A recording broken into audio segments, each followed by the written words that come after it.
All right, guys, welcome back to another Technique Tuesday. Today we're going to do a little exercise on how to connect to your partner. Let's get right in. So to get started, let's have a little bit of space in between you and your partner. Let's say like elbow length. So you're not going to be more or you're not going to be less. We're going to start in between.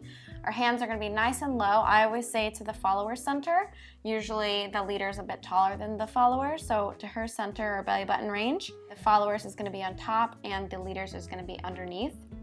And then from here, what we're going to do is practice coming in towards one another with our lower centers and away. And we can take this to more extremes, but for now, we're just going to play with this. So this is a good chance to kind of experiment with the two types of connection, or the two main ones, which is compression together and stretch away. Some people also say push-pull. This is just a nicer way to say it, we think. So when we come towards one another, we're creating that tension where we're pressing into one another. You can see that our common center, which is our hands, is staying constant, or that's the goal. We're trying to keep this as constant as possible, which means if we were to do it incorrectly, this would happen where I pull it to me or he pushes it to me and vice versa. So I'm trying to match the resistance that my leader gives me, and he's also trying to match the resistance of his follower. But it is more about matching the leader's resistance here as the follower. So let's get into it. He's gonna lead me towards him, and then he's also gonna lead me away.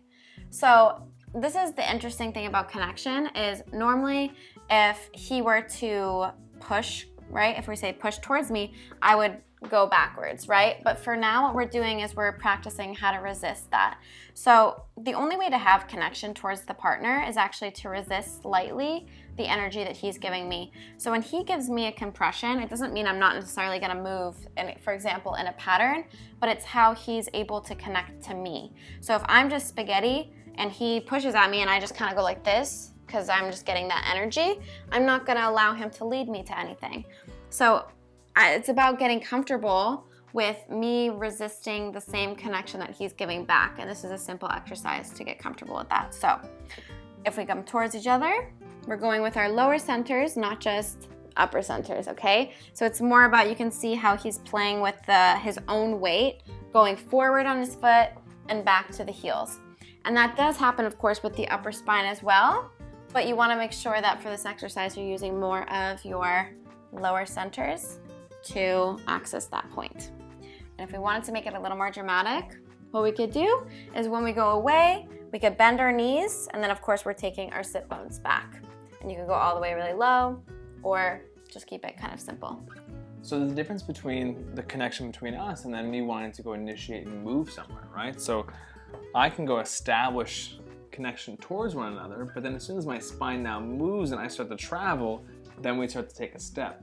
And then if I want to change a direction, I start to stretch away, and she actually resists and stretch away first, but then as I start to move my feet and my spine, then she would move with me.